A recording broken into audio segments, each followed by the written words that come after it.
Good morning everyone. My name is Narendra and my friend Pratap Circle of Team Barani of 1921 batch are going to present on Porter 5 forces and SWOT analysis. The ability of your company to make profits depending upon the strength of your company and also the position of your company in the market.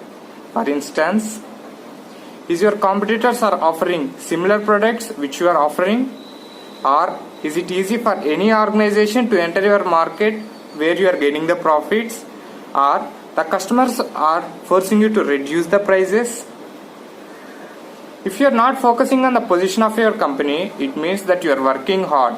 Still, you are struggling to float ahead in the market. Here comes the Porter 5 forces, which analyze the external factors around the company and inside the industry. Porter 5 forces was introduced in 1979 by Michael E. Porter of Harvard Business School. Porter 5 forces consists of 5 forces. First one, threat of new entrant. When a new entrant is entering into your market, he will come with innovative products, will come with low pricing strategies, he will reduce the costs of the products and also the new value proposition of the product to the customer. So it becomes a threat to you. So how to tackle from new entrants is you have to spend on research and development and produce innovative products. So how it helps is, if a new entrant is coming with innovative product, using R&D you also come with innovative products, and you are quick enough to come with one more innovative product in a quick span of time, and it takes time and money for the new entrant to come with new product. Bargaining power of buyers.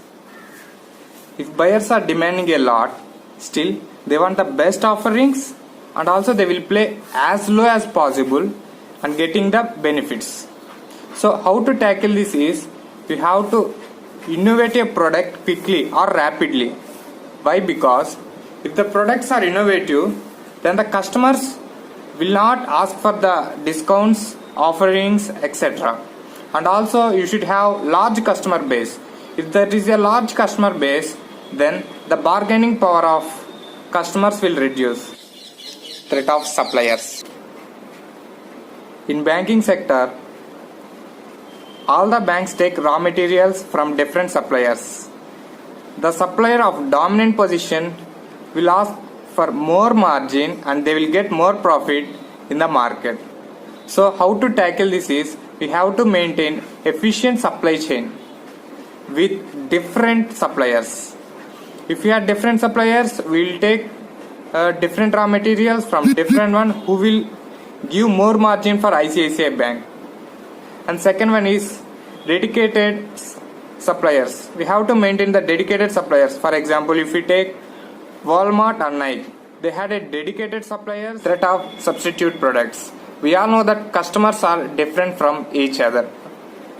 When a substitute product is entering into the market, if it is providing unique value proposition and it was making differentiate from the existing product, and it was getting for lesser prices or more comfort, then the customers are more preferably to go for the substitute product. So how to tackle this is, we have to go for service oriented rather than product oriented. For example, ICICI was giving touchless transactions. It makes smart debit and credit cards which we can transact touchlessly. And second thing is, we have to work on the core need of the customer. For example, InstaPay. So what they will do is, they will make the transactions list and they will fill the form in the online, then they will go for the bank. They won't stand in the queue, directly they will go and they will pay. So they are actually acting on the core need of the customer. So thus they can tackle the substitute product. Last one is industry rivalry. We all know that in India there are 34 banks and there is an intensive competition between all these banks. So how to tackle this intensive competition? We all know that sustainable differentiation will make the impact. So, if we take an example, SBI has more number of branches and ATMs when compared to other banks in India. So, the SBI makes a sustainable differentiation and they make a position in the market that there is more number of branches, so we will go for it in such a way. And second one is collaborating with the competitors.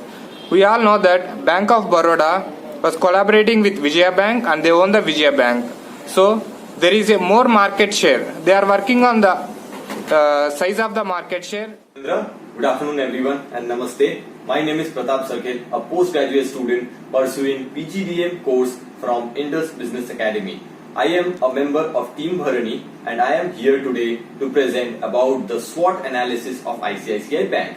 As we have already heard from my teammate Narendra Reddy speaking about the Porter's 5 forces for the last 5 minutes, which deals with the competitiveness of its competitors and how to overcome them. But here I am to speak about the SWOT analysis, which deals with the tactics in which a company or a business finds its strengths, weaknesses, opportunities and threats in order to firmly establish itself in the marketplace. Now, starting with the strengths, ICICI Bank has a presence in over 19 countries, which is a heavy strength for ICICI Bank, which also lets us come to the point that it has a very widespread reach among the world. Now, coming to the second part, services like net banking, mobile banking and apps have been implemented by ICICI Bank at a very vigorous rate, which places ICICI Bank over its other competitors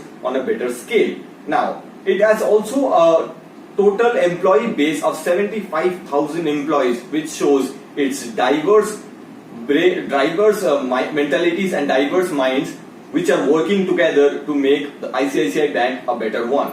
Frontrunner in the Indian private banking sector, ICICI is known for its Indian private banking sector and it's a major player in it. So these are the major strengths that ICICI Bank is dealing with. Now coming on to the weaknesses. The weaknesses also form a major part of SWOT analysis. Now, the weaknesses of ICICI Bank include limited market share growth for ICICI Bank, which states that its market share growth hasn't been growing to a larger extent in the last few years, which is showing some demotivation in its course. Like, why is it happening so? Now, coming to this question, I would like to mention some points on it. Like controversies like alleged money laundering, debt recovery, etc. are the main cause of its decline in market share growth. What is like alleged money laundering? Money is moving from here and there, which are not been accounted for, which is why and when the public comes to know about it, the market share or its market growth gets stagnant. Now, decline in net profit, that is QOQ, quarter on quarter. Its net profit compared to this quarter than the previous quarter is getting lesser and lesser as we move forward. Rising in other income and low operating cost. Their income is rising from other fields, but their operating income is so low that it cannot make a sufficient income growth. Now, coming on to opportunities. Venturing into new countries is a very good opportunity for ICICI Bank. Since it has only established in 19 countries, although this reach is a wide amount, but still the world consists of 200 countries.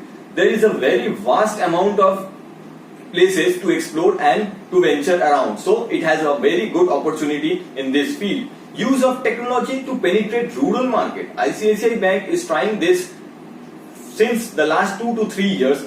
They are trying to venture the rural markets and provide them with services which they can use and they can build on further. Wanting to open new branches. This is also a very good initiative taken by ICICI Bank. They are trying to open new branches everywhere and spread out its branches evenly and to increase its reach to the common people so that everybody, anywhere and anytime, they can use their services and they can capture that market.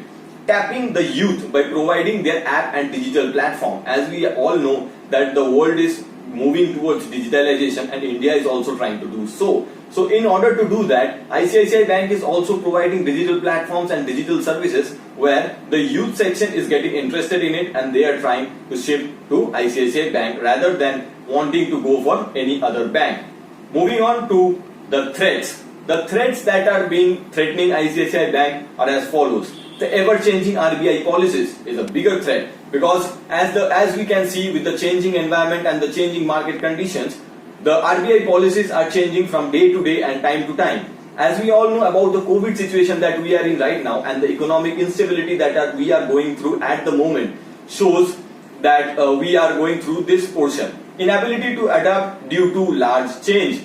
Inability to adapt due to large change. This is what they cannot change at overnight or at a time because its branches are divided all among the country in a large scale.